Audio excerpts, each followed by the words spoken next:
The first time it happened, Mara Quinn barely noticed. It was a Tuesday.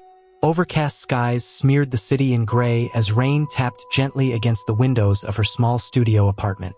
She stood by the kitchenette, a chipped mug of black coffee steaming between her hands, and scrolled through the photos on her camera's display. A freelance photographer in New York had to move fast and shoot faster, and yesterday's set at the West Village Cafe had been promising. Sunlight filtered through big, dusty windows. A child with curls like copper wire laughed as he chased bubbles across the patio. A couple leaned close over steaming cappuccinos. Life, candid and unfiltered, captured in fleeting moments. Mara smiled. These were the kinds of shots she lived for, quiet stories told in a fraction of a second. She tapped past them until she reached a frame she didn't recognize. It was from the cafe. She could tell by the familiar green awning and wrought iron chairs. But the scene was wrong. No laughing child, no flirting couple. The patio was nearly empty, save for one figure in the corner. Mara frowned. The person stood unnaturally still, cloaked in shadow. Not quite silhouetted, but not fully present either. Something about the way they occupied space felt off, blurred around the edges like a double exposure. A trick of the light? She leaned closer. The figure's head was tilted, as if watching the camera. No, watching her. There was no discernible face, only a pale suggestion of one, hovering just at the edge of recognition. The more Mara stared, the more she felt like she was being stared at in return. She blinked, shook her head, and clicked past it. Probably a passerby caught in motion, or an error, an odd reflection, maybe. But something about that photo stuck in her mind like a burr under the skin. By Thursday, she'd nearly forgotten about it. She was out again, camera slung around her neck, weaving through Soho as puddles reflected a fractured sky. The city hummed around her. Impatient taxis, overheard arguments, lovers spinning toward one another like magnets. Mara snapped everything. She lived for these details, the way moments unfolded before they were even noticed. Later, back in her apartment, she sorted through the day's shots. As usual, most were decent. A few were exceptional. And one was wrong. Not the subject this time. It was a man walking past a flower stall, head turned slightly toward the blossoms. But behind him, in the alley between the shop and the corner deli, stood that same figure. Shadowed, faint, closer. Mara's breath hitched. She flipped back to the first photo, then returned to the new one. It wasn't just her imagination. The figure was the same stance, same tilt of the head, same distorted quality, but now it was clearly moving forward, toward the lens, toward her. Her mouth felt dry. She zoomed in, pixel by pixel, until the figure's face, or what should have been a face, filled the screen. There was no identity to be found. No features.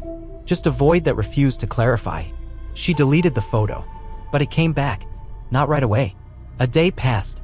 Then, too, she was shooting a quiet protest in Central Park, students holding signs, the wind tearing through their slogans. She caught a shot of a girl with rain in her eyelashes and a tremble in her hands. Mara thought it might be her best work in months. Back at home, she uploaded the batch to her laptop, began sorting, and there it was. Not in the frame she remembered, but 3 images later. In the reflection of a window.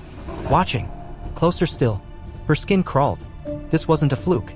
It wasn't a stranger accidentally captured. Mara had photographed thousands of people, and this thing, this presence, wasn't acting like any of them. It was always there, always watching, always creeping just a little closer. She opened the first photo again and compared them side by side. Its approach was undeniable. In every image, it advanced inches at a time, as if it knew she was watching, as if it wanted her to. Mara didn't sleep that night. Sleep, when it finally came, was a stuttering, fractured thing.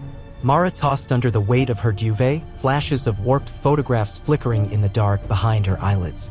In one dream, the faceless figure was in her kitchen, tilting its head the same way it did in the pictures, slow and curious. In another, she lifted her camera, and when she looked through the viewfinder, she saw not the world but a tunnel of black stretching endlessly forward, with the figure sprinting toward her through it. She woke with a gasp, cold sweat clinging to her spine. By the time morning broke, pale and unimpressed, she had resolved to forget about it. Clearly, she was tired, burnt out, maybe even a little unwell. She'd been working too much, barely eating, barely sleeping.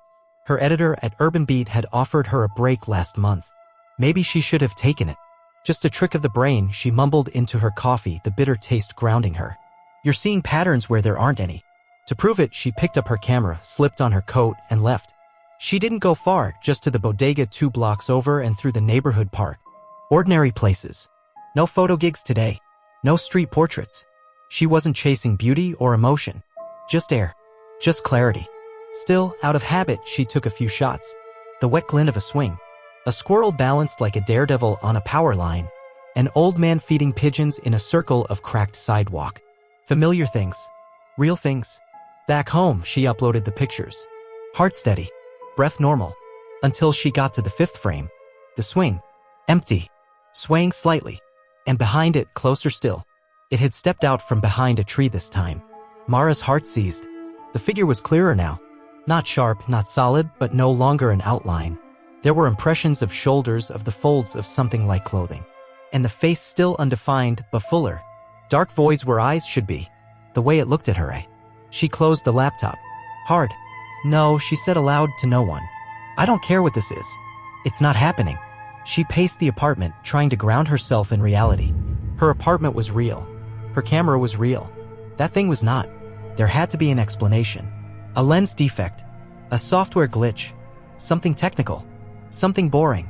She grabbed the camera, inspected the lens, the body, the memory card. Everything looked fine. She checked the metadata. Timestamps were normal. No signs of tampering. Still, she reset everything to factory settings. New memory card. She even cleaned the lens twice.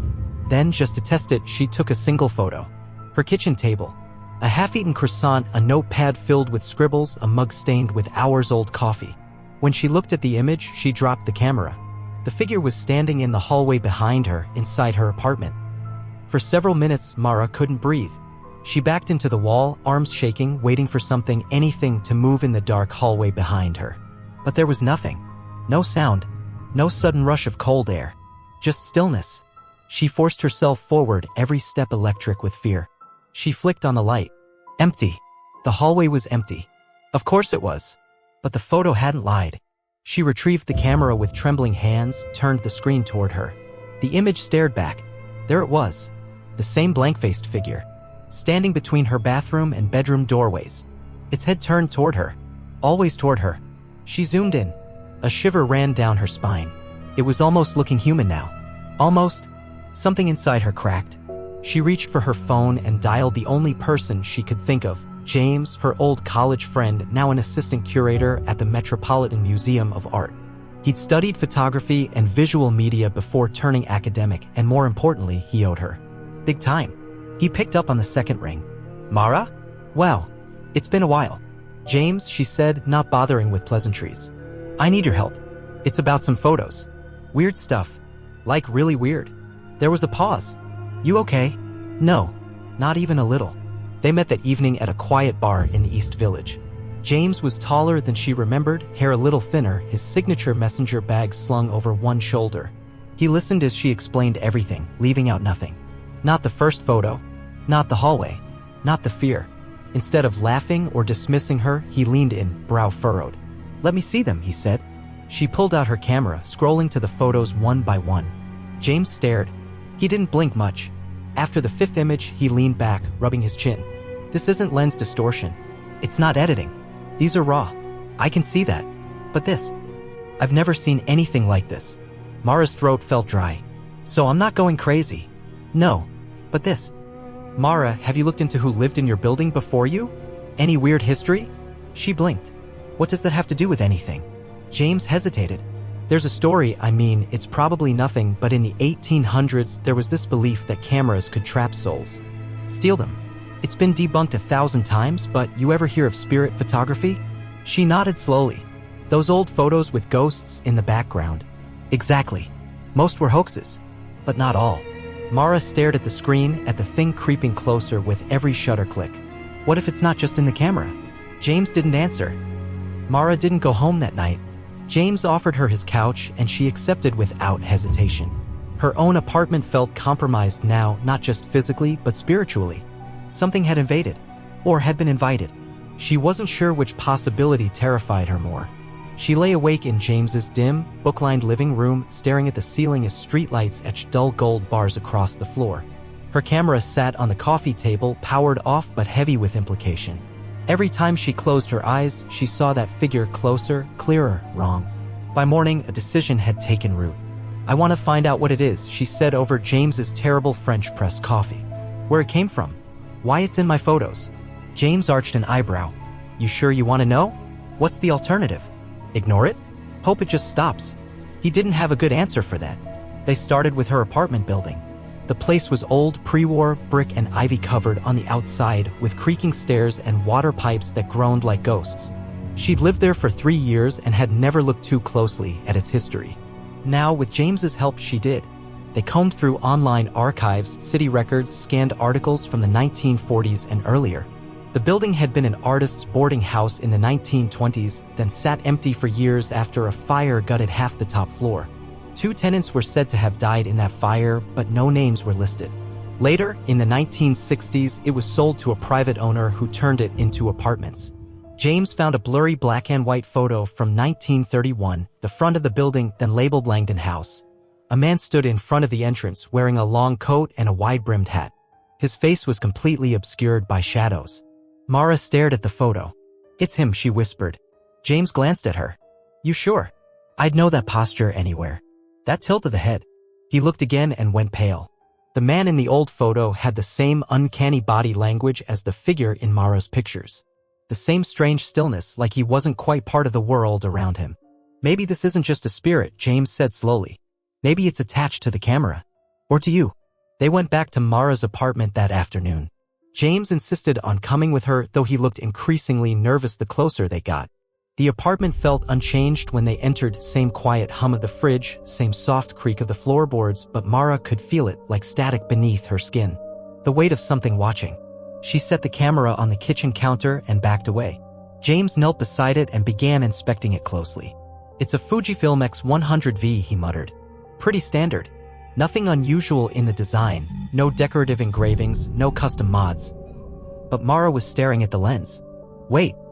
She reached forward and gently unscrewed the lens filter, a vintage piece she'd bought at a flea market months ago. Brass-edged, old, but she loved the look it gave her street shots. James took it from her, turning it in his fingers. "It's not standard," he murmured. "There's something etched on the inner rim." He held it up to the light. Faintly, in worn, swirling script, the words Ad Vivum Captum could be seen. "It's Latin," James said. "It means captured from the living." Mara felt the blood drain from her face. What the hell kind of lens was this? James said nothing. They brought the lens to a friend of James's, a retired conservator named Margot who specialized in historical optics and occasionally consulted on museum pieces. She met them at her loft in Brooklyn, where shelves were lined with antique cameras and brass scopes that looked like they belonged on pirate ships. Margot examined the lens for a long time under a magnifier. "This isn't a lens," she said finally. "Not really. It's a plate." "A plate?" Mara asked. "A spirit plate," Margot said, with all the calm of someone discussing tea leaves. They were rare and mostly folklore. But there were whispers about certain Victorian photographers, ones who claimed to capture more than just light and shadow. They believed the soul could be seen if the lens was made just right. James leaned forward. "How would that work?" "Well, it wouldn't," Margot said dryly. "Not by modern science. But in myth, the idea was that a lens treated with certain materials, ground minerals, obsidian, sometimes even bone, could reveal things invisible to the naked eye. Or worse, draw them in." Mara was silent. "So it's like a beacon," she said at last. "This thing, this figure, it's being called." Margot nodded. "Or it's following. Because it sees you." Mara felt something cold unravel in her chest. "And if it keeps getting closer?" "It'll be here," James finished, voice barely a whisper. The lens sat on Mara's kitchen counter like a loaded weapon. She hadn't touched it since Margot's warning. It lay there in a velvet-lined case now, closed but not forgotten, like something asleep but dreaming. Even covered, she swore she could feel it watching her, just like the figure had done, silently, persistently. "You need to get rid of it," James said. They stood in her apartment, arms crossed, both of them looking at the case as if it might twitch open on its own. "Destroy it, bury it, throw it in the Hudson, I don't care. It's cursed." "But is it the lens, or is it me now?" Mara asked quietly. James didn't answer, because the figure hadn't stopped appearing. Even after they removed the lens, even after Mara swore off photography altogether. She hadn't taken a single picture in 2 days. And yet, she woke that morning with prints scattered on her kitchen table. Photos she hadn't taken. Black and white, slightly overexposed. But unmistakable. Each one showed a part of her apartment. Her bed. Her window. Her front door. And in all of them, he was there. Inches away. In one, he stood at her bedside, head tilted, his outline sharper than ever. In another, he was at her front door, hand half raised as if mid-knock. But the last one made her drop the prints to the floor. It was a shot of her own reflection in the bathroom mirror, toothbrush in hand, startled expression frozen. And behind her, standing directly in the open doorway, closer than he'd ever been. That night, Mara sat in the middle of her living room, every light on, camera disassembled on the coffee table, the lens case shoved beneath a pile of heavy books. James stayed on the couch with a baseball bat across his lap, more for comfort than anything else. They said little. Even the apartment felt muted now. The city sounds that usually echoed up from the street, laughter, shouting, the distant wail of sirens, were hushed as if something had dampened the world outside. Around 2 a.m., the temperature dropped. Mara felt at first a sudden cold that settled into her bones like snowmelt. She wrapped herself tighter in her blanket, teeth clenching. James stood. Did the heater cut out? Before she could answer, the hallway light flickered. Then the bulbs overhead dimmed. Once. Twice. Then, click. A sound neither of them had made. The soft, unmistakable sound of a shutter. Mara looked at the table. The camera, fully disassembled, was still in pieces. James, she said slowly, her voice almost broken. Did you hear that? Yeah, he whispered. Click. Again. Not from the table. This time from behind them. They turned slowly and froze. Standing in the doorway to the hallway just beyond the living room was the figure. No longer blurry. No longer faded. Fully present. A man or something shaped like one, draped in dark, weathered clothing. His skin was colorless, waxy. His face still lacked features, like someone had smeared it in a wet painting. Only the eyes were formed.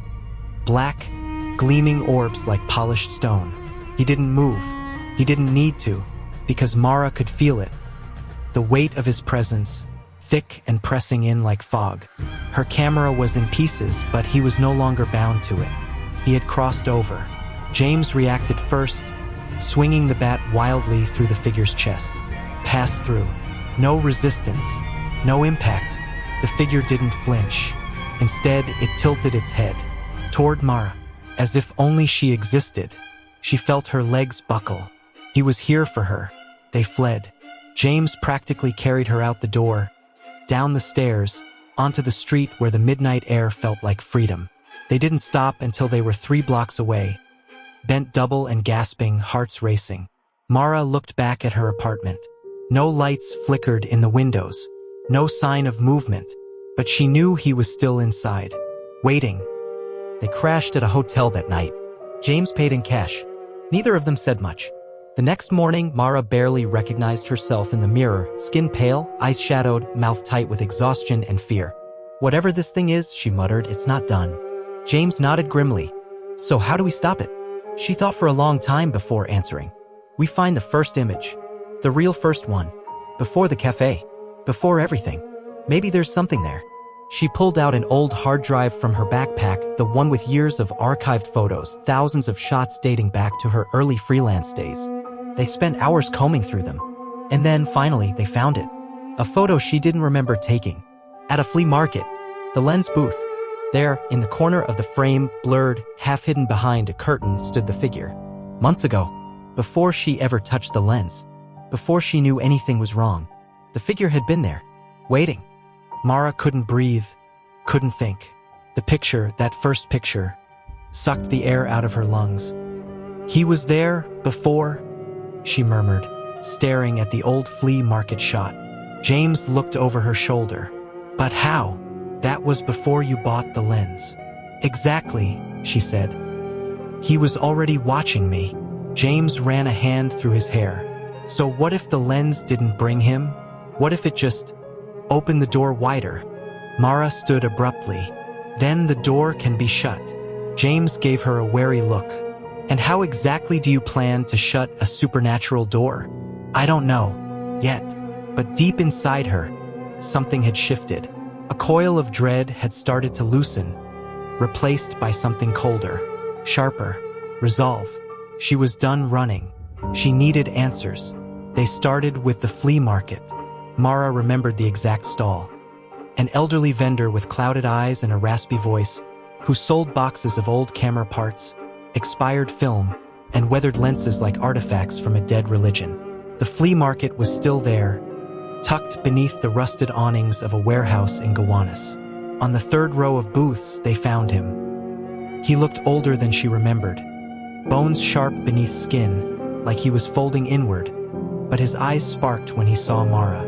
"You've finally come back," he rasped. Mara's stomach turned. "You remember me? I remember what you took." She set the lens case on the table, unfastening the velvet lid. "Where did this come from?" He looked at it with something between reverence and fear. "You shouldn't have used it." "I did. And now something's following me." The man's fingers trembled as he reached out, then drew back. That lens was one of 7, made by a photographer in the 1800s, name long lost. They say he was obsessed with seeing what lay beyond the veil. Not through death, through light, through glass. He forged them using old techniques. Illegal ones. Illegal? James asked. He used silver from coins buried with the dead, obsidian cracked by lightning, even bone ash. One of the plates was made during a thunderstorm, the one you bought. I don't know how it ended up in my collection. I should have burned it. Mara leaned in, voice hard. "What is the thing that's following me?" The vendor's eyes were unfocused now, far away. Some say the lenses didn't just see spirits. They caught them, like flies in amber, held them in suspension. But over time, they woke up. "And now it's awake?" James asked. The man nodded slowly. "And it wants out." They left the market with more questions than answers, but a plan had started to form. "I need to go back," Mara said. "To the beginning." James frowned. "You mean your apartment?" "No, further back." She pulled out the flea market photo again. This photo, he was already in it. That day, I walked home through the old train yard near Red Hook. I took some shots there too. I deleted most of them, but some might still be recoverable. "Deleted?" James echoed. "Not completely. Just buried in the metadata." They headed to a friend's photo lab in Soho, a place Mara used to develop black and whites when she was still shooting film. The technician there owed her a few favors and let her use the high-end data recovery software they had on-site. It worked. A folder titled Yard Test/Discard resurfaced. Dozens of shots flickered to life across the monitor. Blurred tracks, chain-link fences, broken machinery, and then one image, nearly black, overexposed, almost blank. But when they adjusted the contrast, a shape began to emerge. Not a full figure this time, just a face, pressed against the lens, as if it had been looking out at her from the inside. Mara recoiled. James swore under his breath. "It's not just following you," he whispered. "It's been inside the camera from the start." Mara's voice was low, steady now. "Then I know what I have to do." That night, she returned to her apartment alone. James protested, but she wouldn't hear it. "This is between me and it," she said. "It started with me. It ends with me." She carried only 2 things, the lens and an old Polaroid SX-70. Instant film, no digital interference, no screen, just light, chemistry, and paper. She placed the lens on the floor of her living room, set the camera facing it, and waited. The lights dimmed around midnight, just like before. The temperature dropped. She heard it, the slow, dragging steps. Not from the hall this time, from inside the walls, like it was moving through the apartment's bones. Then it stepped out, fully formed now, no longer a figure. A man, or what had once been one. His skin was gray marble, his eyes black voids, the mouth too wide as if he had once screamed and never stopped. Mara raised the Polaroid, his head tilted. She didn't flinch. She pressed the shutter. There was a click, a flash of white, and the photo slid out with a mechanical whir. The figure paused, and then he stepped backward, into the camera's frame, into the light, into the photo. The room surged with cold air as if something vast and ancient had been sucked away. The lights blinked back on. Silence. Mara picked up the Polaroid. It was still developing, the image blooming slowly like frost. When it settled, her breath caught. The figure stood in the photo just as he had in real life, clear, captured, contained. But behind him now was not her apartment. It was the train yard, the origin point.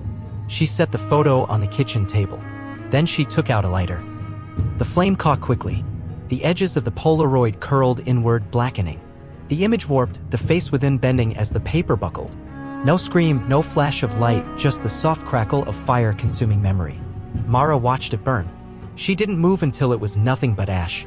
She left the apartment at dawn, the sky over Brooklyn shifting from bruised purple to soft gold. The city didn't care what had happened in her living room. People jogged. Taxis honked. A dog barked somewhere distant. Life moved on. But she didn't go to James's right away. Instead, she wandered. Through Red Hook. Past the train yard. She stood by the rusted fences and stared through them like she had that first day. Her reflection in the broken glass of a shattered signal box looked older. Tired, but clear. Alone. And then she raised her camera. Not the Fujifilm. Not the Polaroid. A new one, something clean. Something hers. She looked through the viewfinder. And for the first time in weeks, she saw nothing unusual. Just cracked rails. Sunlight catching on metal. She snapped the photo. No chill. No figure. Just the click of the shutter and the soft rustle of the wind. James opened his door with wide eyes when she finally arrived. "You're alive." "I am," she said, stepping inside. He looked behind her instinctively. "You got rid of it?" "I don't know," she said honestly. "But I took the shot. Burned the photo. And it left." He studied her face for a long time. "You sure?" She sat down heavily on his couch. "No. But it's gone for now. And I can finally breathe." He handed her a mug of lukewarm coffee and joined her on the couch, the silence between them less anxious now. "Just tired. Comfortable." "What was it really?" he asked. She shook her head. "I don't think it matters. Ghost, demon, echo, whatever it was, it needed to be seen. That's how it fed. Or traveled. Or lived. And you stopped it with a photograph," he said. "That's kind of poetic." She smiled faintly. One last exposure. Weeks passed. Mara returned to work slowly, cautiously. She shot photos again, but never with the haunted lens, which she buried in a field upstate, sealed in layers of lead, resin, and concrete. Just in case. She avoided mirrors for a while. Dark rooms. Empty hallways. But slowly, those habits faded. The world brightened. Her photos became warmer. Richer. People noticed. There was a new depth to her work now, not just technically, but emotionally. Every image seemed to hold something unseen, as though she'd learned to photograph the wait between seconds, the breath between words. "Your work is soul now," one editor told her. She didn't answer. She just smiled. One night, as summer bled into fall, she sat alone in her apartment. A candle flickered beside her laptop. A pile of prints lay scattered across the table. She was sorting her next gallery submission, portraits, landscapes, little moments of life. She reached for a photo, then paused. In the corner of one frame, a city street, taken days ago, was a shadow. Faint. Too faint to be sure. A blur, a distortion in the light. Her heart skipped. She stared at it for a long time. Then she picked up a pen, flipped the photo over, and wrote a single word on the back. "Watch." Then she filed it away, and went on with her night. Far beneath the city, beyond wires and stone, somewhere between exposure and absence, something stirred. Not angry. Not awake. Just waiting. It had seen the world once, and it remembered how warm the light had felt. It would find another lens, another watcher. It always did.